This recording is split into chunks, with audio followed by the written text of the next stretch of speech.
Hello students, myself DJ Sir Dinesh Kumar Jain, Senior Most Physics Faculty from Kota City.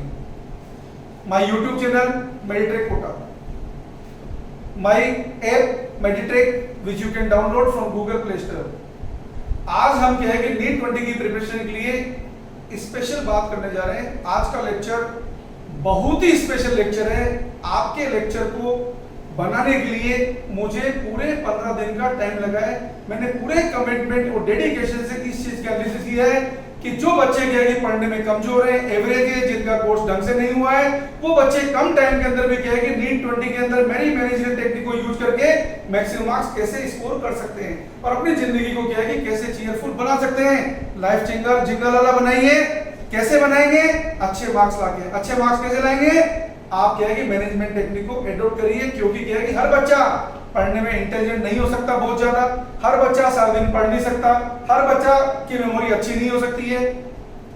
तो क्या है कि जो हर बच्चा क्या है कि लिमिटेड, मैक्सिमम बच्चे लिमिटेड टाइम पढ़ सकते हैं, लिमिटेड कोर्स प्रिपेयर कर सकते हैं। और कई बार ऐसा होता है कि लिमिटेड कोर्स की प्रिपरेशन में भी क्या होता है, हम अच्छे ढंग से क्या है कि प्रिपेयर नहीं कर पाते हैं, तो अल्टीमेटली रिजल्ट क्या निकलता है कि एग्जाम में अपने नेगेटिव मार्किंग हो जाती है। आज मैं आपको क्या है कि मैनेजमेंट टेक्निक का क्या है कि यूज करके आपको वो सारी चीजें इंट्रोड्यूस कराऊंगा जिससे आप कम टाइम में 100% क्या है कि गारंटी के साथ क्या है कि अच्छे मार्क्स लाने के लिए क्या है कि दम लगा सकेंगे। ओके, तो देखिए सबसे पहले क्या है कि किसी भी स्टूडेंट को एग्जाम में अगर मार्क्स लाना है, उसे ये बात मालूम होनी चाहिए कि वो एग्जाम किस चीज का देने जा रहा है, उस एग्जाम का सिलेबस क्या है, सिलेबस के कंटेंट क्या है, कौन सी जगह से क्या है कि पिछले 10 सालों में क्या है कि क्या चीज पूछी गई है, इस साल क्या है कि क्या चीज पूछने की प्रोबेबिलिटी ज्यादा है, और जिस पर्टिकुलर चैप्टर में से जो चीज पूछी जाती है उनमें से कौन से लेवल के, कौन से टाइप के क्या है कि क्वेश्चन पूछे जाते हैं। क्योंकि आपके पास इतना टाइम नहीं है, आप तो क्या है कि पहले से टेंशन में सारा दिन पढ़ने में लगे रहते हैं, लेकिन ये चीज बहुत एसेंशियल है, इसलिए ये सारा काम हमने आपके लिए कर दिया है। आप हमारे क्या है कि फुटप्रिंट में चलिए, आप इन चीजों को क्या है कि यूज करिए, इन मैनेजमेंट टेक्निक को, और क्या है कि कोर्स को एकदम क्या है कि इजीएस्ट वे में लेके चलिए, सक्सेसफुल तरीके से क्या है कि एग्जाम में बाहर आएंगे 100%। तो देखिए सबसे पहले मैं आपको क्या है कि कंप्लीट फिजिक्स का डिस्क्रिप्शन दे रहा हूं। ये चार्ट हो सकता है आपको क्या है कि पूरा बराबर नहीं दिख पा रहा हो, तो कोई टेंशन नहीं है। मैंने आपको क्या बोला,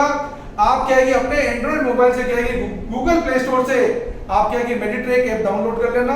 मेडिट्रैक ऐप पे क्या है कि सारी चीजें आपको क्या है कि माइक्रोस्कोप तरीके से क्या है कि दिख जाएंगी। वहां पे कई फ्री वीडियो मिलेंगे, कई फ्री स्टडी मटेरियल मिलेंगे, जिनको भी आप क्या है कि यूज करिए और अपनी लाइफ को सक्सेस बनाइए। तो कंप्लीट फिजिक्स की जब हम बात करते हैं तो कंप्लीट फिजिक्स में मैकेनिक्स का जो सेक्शन है बहुत बड़ा होता है। उस मैकेनिक्स के सेक्शन में हर साल अप्रोक्सीमेटली 10 से 11 क्वेश्चंस आते हैं। इलेक्ट्रोडायनेमिक्स जिसके अंदर बात करते हैं अपने इलेक्ट्रोस्टैटिक्स, करंट, इलेक्ट्रिसिटी, मैग्नेटिज्म की, यहां से क्या है कि अप्रोक्सीमेटली 10 क्वेश्चन आते हैं।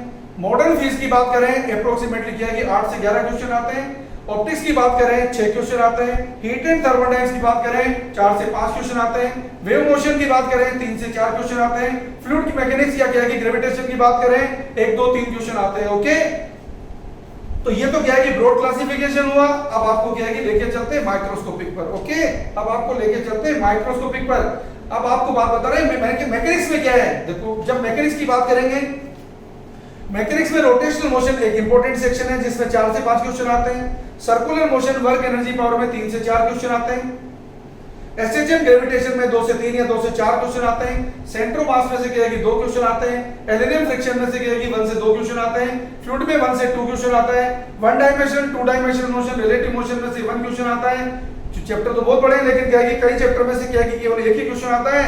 इससे क्या है कि इससे ज्यादा बेटर है कि जो चैप्टर क्या है कि साइज में बहुत बड़े हो, जिनको क्या है कि प्रिपेयर करने में 2-3 महीने लगता हो, उससे बेटर है उनमें क्या है कि पिन पॉइंटेड जो चीजें पढ़ने की जरूरत हो उनको पढ़ लें, ताकि क्या है कि जहां से ज्यादा क्वेश्चन आते हैं वहां पे अपन क्या है कि हमारा क्या है कि कीमती टाइम, लिमिटेड टाइम को क्या है कि बेटर तरीके से फोकस कर सके। एरर के बारे में बात करें तो एक क्वेश्चन आता है जो फिक्स होता है, या तो स्क्रू गेज का आएगा, वर्नियर कैलिपर का आएगा, या क्या है कि आपको क्या है कि मैक्सिमम परसेंट एरर निकालने का आएगा। आगे बात बताता हूं। अगर अपन वेव मोशन के बारे में बात करें, वेव मोशन में क्या है कि नॉर्मली एक क्वेश्चन डॉपलर इफेक्ट का आता है, एक क्वेश्चन क्या है कि ऑर्गन पाइप स्टेशनरी वेव या रेजोनेंस ट्यूब का आता है, एक क्वेश्चन आपके पास क्या है कि sound intensity interference, sound level beats के बारे में आता है, एक क्वेश्चन आपको क्या है कि plane progressive wave and speed के बारे में आता है, एक क्वेश्चन आपके पास क्या है कि वेलोसिटी ऑफ ट्रांसवर्स वेव के बारे में आता है। इस तरीके से क्या है कि साउंड वेव का चैप्टर में से अप्रोक्सीमेटली 4 से 5 क्वेश्चन आते हैं। इस तरीके का क्या है कि चार्ट आपको क्या है कि गूगल प्ले स्टोर से जब आप क्या है कि मेडिट्रेक ऐप डाउनलोड कर लेंगे आपको क्या है कि अच्छी तरह देखने को मिल जाएगा। और इनके भी क्या है कि फर्दर सब माइक्रोस्कोपिक पार्ट आपको क्या है कि देखने से मिलेंगे कि कौन से सेक्शन में से क्या है कि कौन से क्वेश्चन में भी कौन से टाइप के क्वेश्चन की ज्यादा प्रोबेबिलिटी है, इन सब चीजों की जानकारी आपको वहां से मिलेगी। तो आप क्या है कि तुरंत के तुरंत अभी क्या है कि इमीडिएट आप क्या है कि गूगल प्ले स्टोर से क्या है कि मेडिट्रेक ऐप डाउनलोड कर लीजिए। अब आपको बात बता रहे हैं हीट एंड थर्मोडायनेमिक्स की, जहां से क्या है कि वापस 4 से 5 क्वेश्चन आते हैं। देखो हीट ट्रांसफर की बात करें, कंडक्शन क्या है कि कन्वेक्शन रेडिएशन के बारे में एक क्वेश्चन आता है। केटीजी थर्मोडायनेमिक्स की बात करें 1 की तो क्या है कि एक क्वेश्चन आता है। थर्मोडायनेमिक्स 2 जिसमें कार्नोट साइकिल हीट इंजन आता है एक क्वेश्चन आता है, या जीरो ड्रॉप थर्मोडायनेमिक्स में से एक क्वेश्चन आता है। हमारे क्या है कि वहां पे क्या है कि बने हुए क्या है कि फ्री वीडियो को देखिए और लाइव को क्या है कि जिंगल वाला बनाइए, क्योंकि क्या है कि आपको इतना टाइम नहीं है कि आप क्या है कि पूरी फीस को ढंग से प्रिपेयर कर सकें। आपको प्रिपेयर करना है क्या, जो जन के एग्जाम आने की प्रोबेबिलिटी मैक्सिमम है, उसको बताइएगा कौन, उसको बताएंगे हम और हमारा ऐप। तो क्या है कि इमीडिएट इंस्टेंटली आप मेडिट्रेक ऐप डाउनलोड करिए। बात बता रहे हैं आपको क्या है कि इलेक्ट्रोस्टैटिक्स के बारे में। इलेक्ट्रोस्टैटिक्स में क्या आएगा, गोस लॉ, फ्लक्स, कंडक्टर्स में से एक क्वेश्चन आता है। इलेक्ट्रोस्टैटिक पोटेंशियल, पोटेंशियल में से एक क्वेश्चन आता है। चार्ज का इक्विलिब्रियम प्रिंसिपल, सुपरपोजिशन में एक क्वेश्चन आता है। Dipole, time period and charge के इक्विलिब्रियम चार्ज ऑफ बबल में से एक क्वेश्चन आता है। इनकी क्या है कि माइक्रोस्कोपिक डिटेल वापस आपको क्या है कि ऐप पे देखने को मिलेगी। आपको बात बता रहे हैं ऑप्टिक्स के बारे में। पोलराइजेशन, न्यूस्टेल लॉ, मालुस लॉ में से क्या है कि एक क्वेश्चन नॉर्मली आता ही आता है। वाईडीएससी एक्सपेरिमेंट, सेंट्रल मैक्सिमा की विड्थ निकालने में से एक क्वेश्चन आता है। लेंस फार्मूला, लेंस के डिफेक्ट में से नॉर्मली क्या है कि क्रोमेटिक एबरेशन टाइप में से एक क्वेश्चन आता है। ऑप्टिकल टेलीस्कोप, ऑप्टिकल इंस्ट्रूमेंट में से क्या है टेलीस्कोप, माइक्रोस्कोप नॉर्मली एक क्वेश्चन आता रहता है। Mirror, reflection, refraction, prism, combination, plane and curve surface से नॉर्मली एक क्वेश्चन आता है। बात बता रहे हैं आपको क्या है कि यहाँ पे मैग्नेटिज्म के बारे में ईएमआई एसी में से क्या है कि 2 से 3 क्वेश्चन आते हैं। मैग्नेटिक फोर्स में से एक क्वेश्चन आता है। बीएसएल, बायट-सावर्ट लॉ, एम्पीयर लॉ से एक क्वेश्चन आता है। अर्थ मैग्नेटिक मटेरियल में से क्या है एक क्वेश्चन आता है। बात बता रहे हैं आपको क्या है कि सेमीकंडक्टर इलेक्ट्रॉनिक्स में से सेमीकंडक्टर्स प्लस लॉजिक गेट बड़ा इंपॉर्टेंट है, बड़ा इजी भी पड़ता है। 3 क्वेश्चन आते हैं approximately. Einstein, photo electric effect, radio activity बड़ा इजी पड़ता है, 2 से 3 क्वेश्चन आते हैं। तो यूं समझ लो क्वेश्चन को लूटने की जगह। Nuclear physics, atomic physics, de Broglie hypothesis 2 से 3 क्वेश्चन आते हैं। बड़ा इजी सेक्शन है, बड़े पॉइंटेड क्वेश्चन आते हैं, बड़ा इजी क्वेश्चन आते हैं। तो क्या है कि क्वेश्चन यूं समझ लो आपको क्या है कि एग्जाम लुटाता है इनमें से। एक्सरे में से नॉर्मली एक क्वेश्चन आता है, एक्सरे स्पेक्ट्रल सीरीज बोर की। आगे आपको क्या है कि बात बताते हैं मेजरिंग इंस्ट्रूमेंट, करंट, इलेक्ट्रिसिटी में, जहां से क्या है कि नॉर्मली एक क्वेश्चन आता है। पावर की क्या है कि पावर एंड बल्ब, क्या है कि बल्ब की ब्राइटनेस, बल्ब कब फ्यूज होगा, इनके बारे में एक क्वेश्चन आता है। पोटेंशियोमीटर, व्हीटस्टोन ब्रिज में से नॉर्मली एक क्वेश्चन आता है। ग्रुपिंग ऑफ सेल्स रेजिस्टेंस में से नॉर्मली एक क्वेश्चन आता है। Colour code of resistance, factors affecting electric resistance में से नॉर्मली एक क्वेश्चन आता है। तो ये सारी बातें मैंने आपको क्या है कौन-कौन से चैप्टर के है कि कितना वेटेज रखते हैं इनके बारे में मैंने आपको बात बताई। ये जो बातें बताई है इन बातों की भी क्या है कि अंदर की सारी बातें जब आप क्या है कि गूगल प्ले स्टोर से क्या है कि ऐप डाउनलोड करेंगे मेडिट्रेक, तो वहां पे आपको क्या है कि हमारे रिसर्च के बेस पे क्या है कि निकाली गई सारी चीजें आपको मिलेंगी, जो आपके सिलेक्शन में क्या है कि आपके लिए क्या है कि बहुत ज्यादा हेल्पफुल रहेंगी। आपको क्या है कि फिजिक्स की जो टेंशन बनी हुई है कि फिजिक्स का सिलेबस इतना ज्यादा है, इतना ज्यादा तो ज्यादा ही रहेगा, लेकिन उस ज्यादा को क्या है कि लाइट कैसे बनाएं, इजी कैसे बनाएं, आपके मार्क्स के क्या है कि लाने के लिए कैसे तैयार करें, वो सब चीजें उसके अंदर बता रखी हैं। काफी सारे दुनिया भर के क्या है कि इजी वे में क्या है कि सारे लिखे हुए टेस्ट पेपर, वीडियो सॉल्यूशन सारे उसके अंदर क्या है कि ऐप पे डाले हुए हैं। तो आप क्या है कि गूगल प्ले स्टोर से क्या है कि ऐप डाउनलोड करिए। ऐप का नाम है मेडिट्रेक। कुछ आपको क्या है कि इलस्ट्रेशंस बता रहा हूं एज ए डेमो लेक्चर, यहां पे देखिए।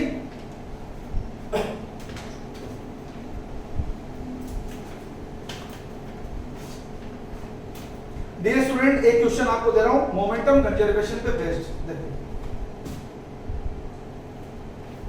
ये मोमेंटम कंजर्वेशन पे बेस्ड आपको क्वेश्चन दे रहा हूं। यहां पे स्ट्रिंग से क्या है कि 2 बॉल बंधी हुई है, 2 बॉल यहां से अटैच्ड स्ट्रिंग से, ये हमारी कोऑर्डिनेट एक्सिस है, इसको हमने रेफरेंस पॉइंट ले रखा है। ये स्ट्रिंग है जो लूज पोजीशन में, यहां पे क्या है कि 2 मास लटके हुए हैं, एक मास बॉल का 3m है, एक मास यहाँ पे m है, ये आपको दिया हुआ है, ये क्वेश्चन आपको गिवन है। जब ये स्ट्रिंग को क्या है कि अपन रिलीज करते हैं, जैसे ही स्ट्रिंग को हम रिलीज करते हैं तो देखो हम क्या नोट करते हैं, हम ये नोट करते हैं यहाँ पर कि 3m मास का जो ब्लॉक है ये वर्टिकल से, 3m मास का ब्लॉक जब वर्टिकल से 25 सेंटीमीटर ऊपर होता है। 3m मास का ब्लॉक जो वर्टिकल से 25 सेंटीमीटर ऊपर होता है।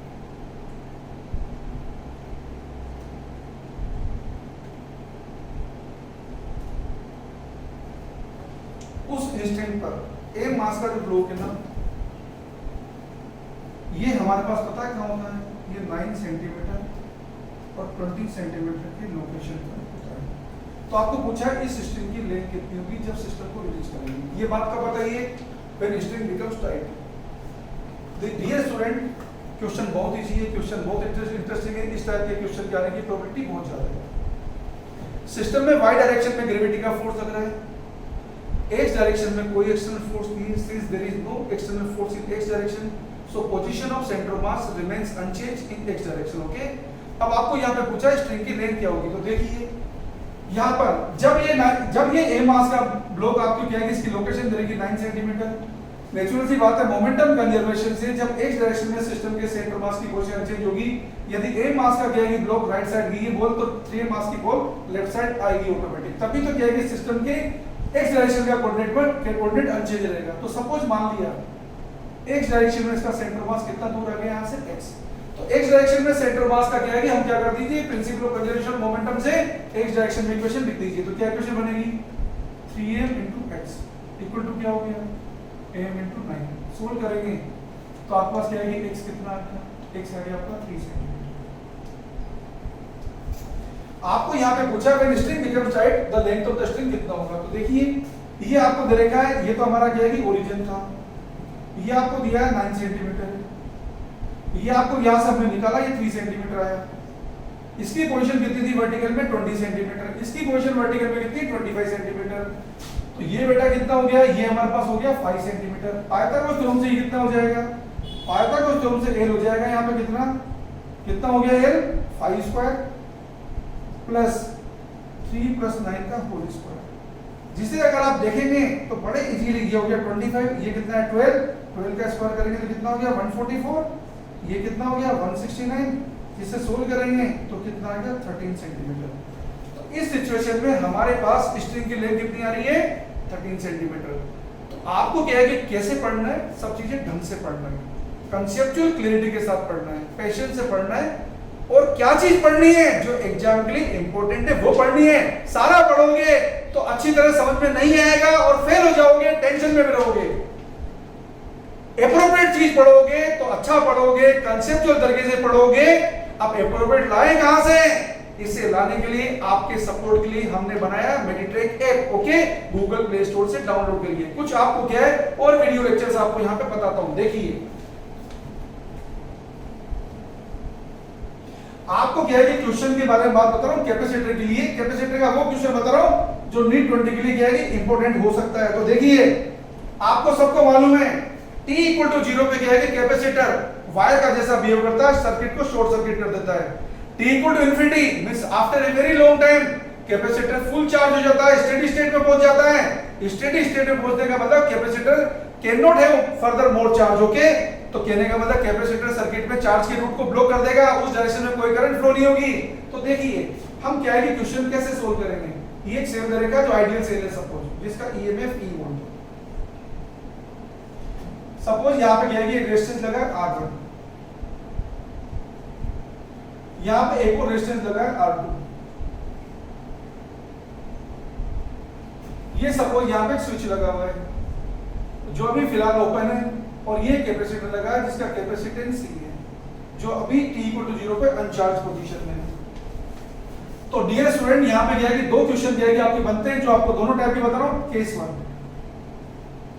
Just after closing the switch क्या होगा, इस करंट के बारे में हम पूछा जाएगा क्या होगा, कैपेसिटर में वोल्टेज ड्रॉप कितना होगा। जस्ट आफ्टर क्लोजिंग को लिखते हैं 0+, just after closing the switch. तो देखो डियर स्टूडेंट, जैसे ही स्विच को क्लोज करेंगे तो क्या होगा, कैपेसिटर की प्लेट पे t = 0 पे कोई चार्ज नहीं आएगा। t = 0 पे अगर ये कोई चार्ज नहीं आएगा, चार्ज अगर 0 है तो यहाँ पे वोल्टेज ड्रॉप 0 है, तो ये क्या है कि सर्किट की क्या कर देगा, शॉर्ट सर्किटेड कंडीशन क्रिएट कर देगा। जब ये शॉर्ट सर्किटेड कंडीशन क्रिएट कर देगा तो R2 से कोई करंट नहीं जाएगी। अगर R2 से कोई करंट नहीं जाएगी तो ये पूरी 100% करंट इस क्या है कि कैपेसिटर से होती गुजरेगी यहाँ से। तो हमारे रूट के अंदर करंट कितनी आ रही है, सर्किट में करंट आ रही है E अपॉन R1। इस क्या है कि R2 पे होने वाला वोल्टेज ड्रॉप कितना है, 0, क्योंकि R2 से कोई करंट पास ही नहीं हुई और क्योंकि कैपेसिटर पैरेलल में लगा हुआ है। और पैरेलल की क्या प्रॉपर्टी होती है, पैरेलल में पोटेंशियल डिफरेंस सेम होता है। तो कैपेसिटर की प्लेट पे होने वाला वोल्टेज ड्रॉप अभी कितना है, 0। ओके, ये तो हमारे क्या है कि फर्स्ट क्वेश्चन का सॉल्यूशन हुआ। अब आपको क्या है कि लेके चलते हैं इसी के सेकंड क्वेश्चन में। अगर आपको पूछ जाए after a very long time, after a very long time को कभी कभी अपन बोलते हैं t इक्वल टू इन्फिनिटी। वैसे इन्फिनिटी नाम की कोई चीज नहीं होती, after a very long time को अपन इन्फिनिटी मान लेते हैं। तो देखो आफ्टर जस्ट जब स्विच को अपन क्लोज कर देते हैं for a very long time, तो देखो क्या होगा। सपोज अपन करंट का नाम देते हैं आई डैश, सपोज करंट का नाम लेते हैं आई डैश और स्विच को हमने क्लोज कर दिया और बात कर रहे हैं after a very long time. तो कैपेसिटर क्या हो जाएगा, फुल चार्ज हो जाएगा, स्टेडी स्टेट में पहुंच जाएगा। और स्टेडी स्टेट में पहुंच जाएगा तो क्या है कि यहां से क्या है कि कोई करंट अब नहीं जाएगी, ये सारी करंट क्या है कि इधर से आ जाएगी। अब कोई करंट नहीं जाएगी, करंट कब नहीं जाएगी, जब कैपेसिटर फुल चार्ज आ जाएगा। मान लो कैपेसिटर की प्लेट में चार्ज आ गया Q नॉट, तो यहाँ पे क्या है कि Q नॉट अपॉन C, ये यहाँ पे क्या है कि वोल्टेज आ गया। जो पैरेलल में वोल्टेज ड्रॉप हमेशा सेम होता है, जो किसके इक्वल होगा, I डैश R2 के इक्वल होगा। किसके इक्वल होगा, I डैश R2 के इक्वल होगा। यहाँ से आप चार्ज भी निकाल सकते हैं। सर्किट में करंट कितनी फ्लो होगी, अब सर्किट में करंट फ्लो होगी E upon R1 plus R2, इतनी करंट यहाँ पे सर्किट में फ्लो होगी। वोल्टेज ड्रॉप कितना होगा, या दो तरीके निकालने के, R2 पे वोल्टेज ड्रॉप निकालना है या तो आप R1 पे वोल्टेज ड्रॉप निकाल लीजिए। R1 पे जो वोल्टेज ड्रॉप होगा उसको E में से सब्ट्रैक्ट कर दीजिए, वही R2 पे वोल्टेज ड्रॉप होगा। और चाहे तो डायरेक्ट भी निकाल सकते हैं I डैश इनटू R2 करके। देखो दो तरीके हैं, R2 पे होने वाला वोल्टेज ड्रॉप या तो आप कर दीजिए I डैश इनटू R2 या आप कर दीजिए E minus I dash into R1। आपको निकालना सब तरीके से आना चाहिए ताकि एग्जाम में कंफ्यूज नहीं हो। मैंने आपको क्या बोला है, पढ़िए ऐसा जो एग्जाम, जिसके एग्जाम आने की प्रोबेबिलिटी ज्यादा हो, उसे बेस्ट तरीके से पढ़िए। उसे ऐसा पढ़िए कि टॉप रैंकिंग स्टूडेंट भी आपसे पीछे रह जाए। उसमें हम आपकी हर तरीके से मदद करेंगे।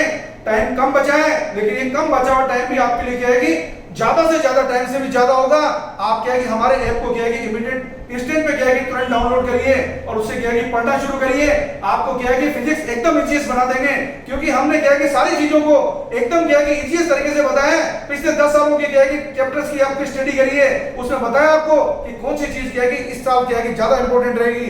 पिछले 10 सालों में उसने क्या पूछा गया है, तो कम टाइम में भी आप क्या है कि बहुत अच्छा क्या है कि रिजल्ट ला पाएंगे।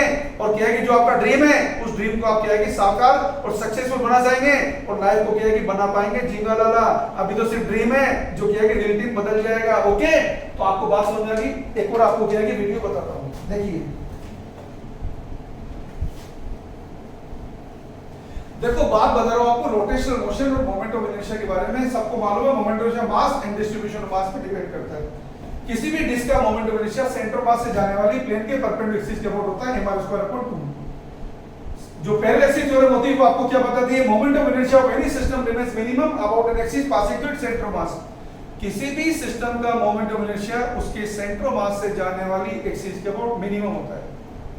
तो जब भी आपको क्या है कि मोमेंट ऑफ इनर्शिया को शिफ्ट करना होगा और अगर पैरेलल एक्सिस थ्योरम को यूज करने की जरूरत है, तो सेंटर मास से किसी दूसरी एक्सिस जाएंगे, मोमेंट ऑफ इनर्शिया इंक्रीज होता है। और किसी भी दूसरी एक्सिस से क्या है कि सेंटर मास पर लाएंगे तो मोमेंट ऑफ इनर्शिया डिक्रीज होता है। और दूसरी बात याद रखिए, whenever moment of inertia are to be added or whenever moment of inertia are to be subtracted, then all the value of moment of inertia should be about the same axis। जब भी आपको moment of inertia को add करना होगा, जब भी आपको moment of inertia को सब्ट्रैक्ट करना होगा, सारे moment of inertia same axis के अबाउट होने चाहिए। एक और इंपॉर्टेंट बात बता रहा हूं, हमारे वीडियो आपके पास क्या है कि एवरेज हिंदी मीडियम में भी अवेलेबल होंगे। इसलिए आप टेंशन मत करो कि हम हिंदी मीडियम के स्टूडेंट हमारा क्या होगा, पास आपको भी कराएंगे हम, चिंता मत करिए। तो देखिए ये आपको एक डिस्क दे रखी है,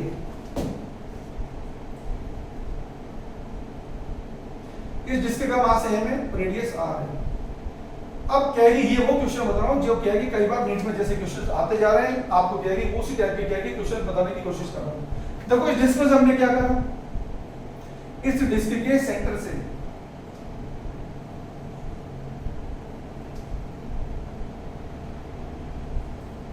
r/2 डिस्टेंस पर r/4 रेडियस की एक छोटी डिस्क कट कर दी। बड़ी डिस्क के सेंटर से r/2 डिस्टेंस पर r/4 रेडियस की छोटी डिस्क कट कर दी है और बाहर निकाल दी है। पूछा क्या है, 3 बातें पूछी है।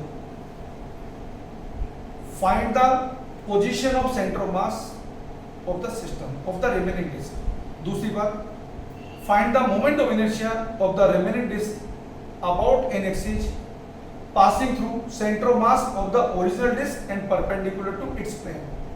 ये बात बड़ी इंपॉर्टेंट होती है मोमेंट ऑफ इनर्शिया में कि कौन सी एक्सिस के अबाउट पूछा गया, इसे ध्यान से पढ़ना होता है एग्जाम में। You have to determine moment of inertia about an axis passing through center of mass of the remaining disk and perpendicular to its plane। इसके बाद में आपको पूछा है also calculate radius of gyration of remaining system, okay, about same axis, okay, about an axis passing through center of mass of the remaining disk and perpendicular to its plane। देखो dear student, यहाँ पर क्योंकि क्या है कि disc एक छोटा cylinder है, डिस्क का एरिया मास के प्रोपोर्शनल होता है। इसका एरिया कितना है, पाई आर स्क्वायर। यूनिटरी मेथड से कटी डिस्क का मास निकाल देंगे। अगर बड़ी डिस्क का मास m है, इसका एरिया कितना है, पाई आर स्क्वायर। इसका एरिया कितना है, पाई आर स्क्वायर अपॉन 16।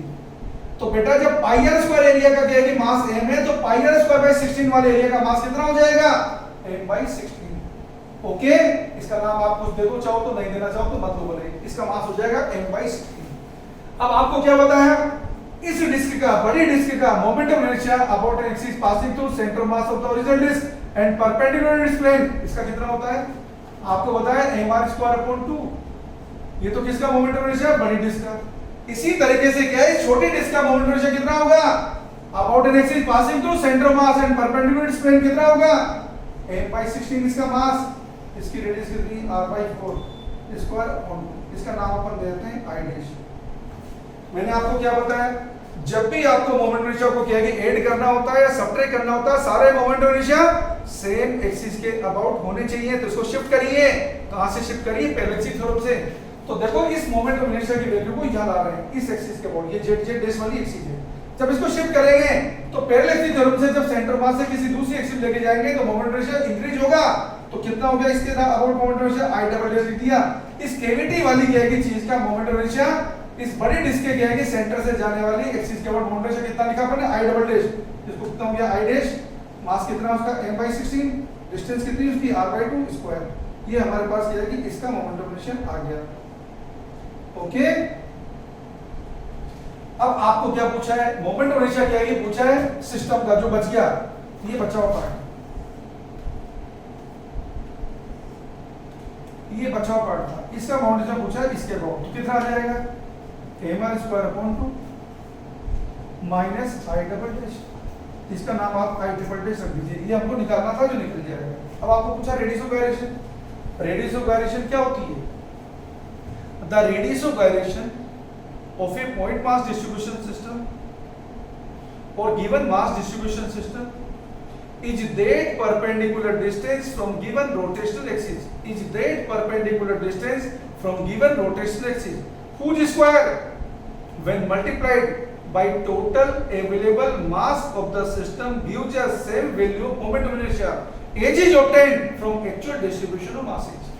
तो जब भी आपको रेडियस ऑफ गायरेशन निकालना हो, जिस एक्सिस के अबाउट निकालना हो, उस एक्सिस के अबाउट मोमेंट ऑफ इनर्शिया निकाल लीजिए, और जो भी आपका मोमेंट ऑफ इनर्शिया आया उसको सिस्टम के अवेलेबल मास लेके उसको क्या है कि k स्क्वायर से मल्टीप्लाई कर दीजिए, आपके पास रेडियस ऑफ गायरेशन आ जाएगी।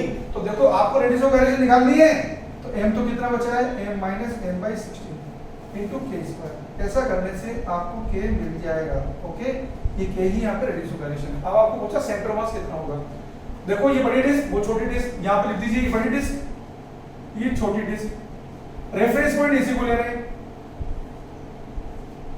रेफरेंस पॉइंट से क्या है कि हम x और y कोऑर्डिनेट लिख रहे हैं, वैसे y कोऑर्डिनेट की हमको जरूरत नहीं है। इस बड़ी डिस्क का सेंटर मास तो यही को होगा, तो इसलिए हमने लिख दिया 0 0। छोटी डिस्क का सेंटर मास कहां पे होगा, सिमेट्रिकल मास डिस्ट्रीब्यूशन सिस्टम का centre mass centre of symmetric होता है। और जब आपने किया कि सेंटर मास हमेशा हेवियर पोर्शन ही क्लोज होता है, अगर डिस्क को इधर काटोगे तो सेंटर मास इधर शिफ्ट होगा। तो कहने का मतलब सेंटर मास की पोजीशन आपके पास इधर आनी चाहिए। यहां से क्या है कि कोऑर्डिनेट क्या है इसका, छोटी डिस्क के सेंटर का r/2, ये आपका r/2 और y वाला 0। अब आपको क्या निकालना है, एक्सियम, ये axiom m1 x1 minus m2 x2, minus क्यों आया, क्योंकि कटिंग का केस है, upon m1 minus m2। Solve करेंगे तो कितना हो गया, माइनस mr अपॉन 32। ये कितना हो गया, 15 m अपॉन 16। तो सोल्व करेंगे तो कितना आ रहा है, माइनस r अपॉन 30। ये आपका सेंटर मास आ रहा है। ओके, ये आपका सेंटर मास की पोजीशन आ रही है। तो आपने देखा, आपको क्या है एक और क्वेश्चन दिखाते हैं। तो टेंशन मत करिए आप फिजिक्स के बड़े सिलेबस को देख के, आप ये देखिए कि हमें इसमें से क्या है कि इंपॉर्टेंट क्या है, कैसे पढ़ेंगे इंपॉर्टेंट चीजों को। तो आपको क्या है कि बड़ा सिलेबस भी छोटा नजर आएगा और आप अपने आप को देखेंगे कि इस साल आप क्या है कि अब एग्जाम में आप टॉप करेंगे। जहां आप ये सोच रहे थे कि हमारा सिलेक्शन होगा या नहीं होगा, वहां पे आपको क्या है कि जब आप एक को देखने लगेंगे, पढ़ने लगेंगे, स्टडी करने लगेंगे एक के अकॉर्डिंग, तो आपको लगने लगेगा कि आप अब सिर्फ पास नहीं होने जा रहे हैं, आप अब एग्जाम को क्या है कि टॉप करेंगे। ऐसा कॉन्फिडेंस आपके दिमाग में आने लगेगा। हम चलते हैं, आपको एक और क्वेश्चन पे लेके चलते हैं आपको। तो देखिए यहां पे क्या है कि आपको बताया ये इलेक्ट्रोस्टैटिक के बारे में आपको बात बता रहे हैं। ये हमारे पास क्या है कि कंडक्टिंग शेल है, ये दूसरा कंडक्टिंग शेल है, ये दोनों कंडक्टिंग शेल दिखा रहे हैं। इस कंडक्टिंग शेल पे चार्ज Q है और ये इस अनचार्ज है। इसकी रेडियस सपोज A है, इसकी रेडियस सपोज B है और सपोज इसको हमने अर्थ कर दिया है।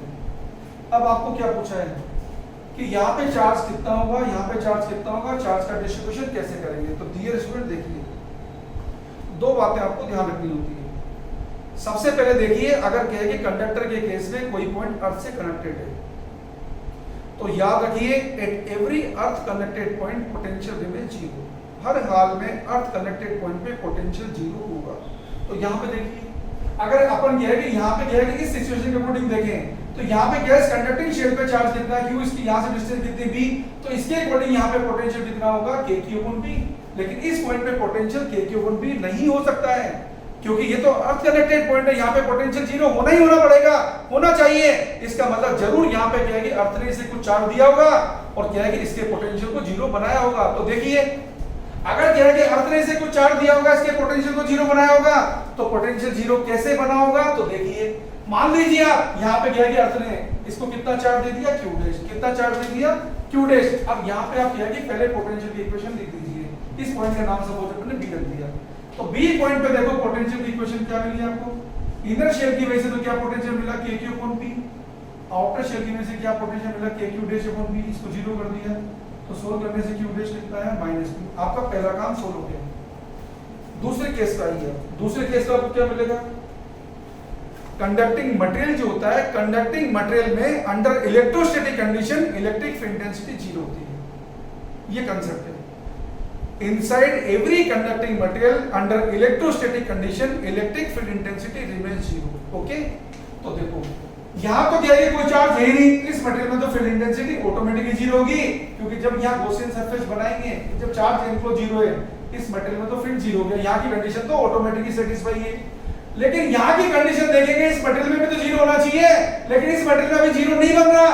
अगर यहाँ पे क्यों चार्ज है, यहाँ पे नेट चार्ज जीरो नहीं बन पा रहा, तो यहाँ फील्ड आ जाएगा। लेकिन मैंने क्या बताया, गॉसियन सरफेस में क्या है कि चार्ज एनक्लोज जब तक जीरो नहीं होगा, जब तक इस मटेरियल में क्या है कि फील्ड जीरो नहीं बनेगा, तो चार्ज एनक्लोज जीरो होने के लिए यहाँ क्या आ जाएगा, चार्ज इंडक्शन से -Q। लेकिन आपने क्या पढ़ा, Q डैश की वैल्यू थी कितनी, -Q। इसका मतलब सारा का सारा चार्ज कहाँ पे आ जाएगा, ऑटोमेटिक इस आउटर शेल की इनर सरफेस पे आ जाएगा। और आउटर शेल की इनर सरफेस पे आ जाएगा, तो देखिए जब आप इसी गॉसियन सरफेस बनाएंगे तो क्या देख रहे हैं आप, कंडक्टिंग मटेरियल में इलेक्ट्रिक फील्ड, गॉसियन सरफेस में चार्ज एनक्लोज जीरो हो गया, तो फील्ड जीरो हो गया नहीं हो गया। अब आपसे क्या पूछा है, सरफेस चार्ज डेंसिटी। देखो सरफेस चार्ज डेंसिटी क्या होगी, चार्ज अपॉन सरफेस एरिया। ये इनर शेल है, ये आउटर शेल है। बारीकी से सुनिए, इनर शेल की इनर सरफेस, इनर शेल की आउटर सरफेस, आउटर शेल की इनर सरफेस, आउटर शेल की आउटर सरफेस। इनर शेल की इनर सरफेस पे कोई चार्ज ही नहीं है, तो इनर शेल की इनर सरफेस पे सरफेस चार्ज डेंसिटी कितनी, जीरो। इनर शेल की आउटर सरफेस पे सरफेस चार्ज डेंसिटी कितनी, कितनी, Q/4 पाई a², क्योंकि चार्ज कितना है Q। आउटर शेल की इनर सरफेस पे चार्ज कितना है, -Q। तो आउटर शेल की इनर सरफेस पे सरफेस चार्ज डेंसिटी कितनी, -Q/4 पाई b²। आउटर शेल की आउटर सरफेस पे कोई चार्ज नहीं है, तो आउटर शेल की आउटर सरफेस पे सरफेस चार्ज डेंसिटी कितनी होगी, जीरो। तो डियर स्टूडेंट आपने देखा, यहां पर मैंने आपको कुछ इलस्ट्रेशंस आपको दिए। तो क्या है कि यदि आप क्या है कि एग्जाम को क्या है कि कॉन्फिडेंस से क्या है कि क्वालिफाई करना चाहते हैं और इस साल आपने क्या है कि माइंड में ये सेट कर रखा है, सपना बना रखा है कि इस साल नीट 20 को क्या है कि क्वालिफाई करना है, तो क्वालिफाई करने के लिए आपको क्या है कि मैनेजरियल टेक्निक को एडॉप्ट करना पड़ेगा। और यदि आपने मैनेजरियल टेक्निक को एडॉप्ट करा तो 100% गारंटी से आपकी प्रिपरेशन कितनी भी कमजोर क्यों ना चल रही हो, हम गारंटी से आपकी फिजिक्स को क्या है कि मजबूती से एकदम पक्का बना देंगे। इतना माइक्रोस्कोपिक एनालिसिस हमने किया है कि आपको क्या है कि गूगल प्ले स्टोर पे जब आप क्या है कि मेडिट्रिक ऐप डाउनलोड करेंगे, इतना सब्जेक्ट का माइक्रोस्कोपिक एनालिसिस आपको मिलेगा कि आपको क्या है कि पढ़ने में मजा लगेगा, सब्जेक्ट में कॉन्फिडेंस आएगा और क्या है कि ऑलमोस्ट उन सारे क्वेश्चंस को क्या है कि एवरेज आप कर पाएंगे जिनके आने की प्रोबेबिलिटी मैक्सिमम है और आप 100% गारंटी से क्या है कि आपकी क्या है कि लाइफ को सक्सेसफुल बना पाएंगे, नीट के एग्जाम में सेलेक्ट हो पाएंगे, अच्छा स्कोर ला पाएंगे और लाइफ को जीना लाला बना पाएंगे। फाइनली मैं आपको बोल रहा हूं कि याद रखिए तुरंत इंस्टेंट इसी टाइम पर हमारे YouTube चैनल को क्या है कि आप सब्सक्राइब करिए, शेयर करिए और क्या है कि गूगल प्ले स्टोर से क्या है कि मेडिट्रिक ऐप डाउनलोड करिए। Thank you very much.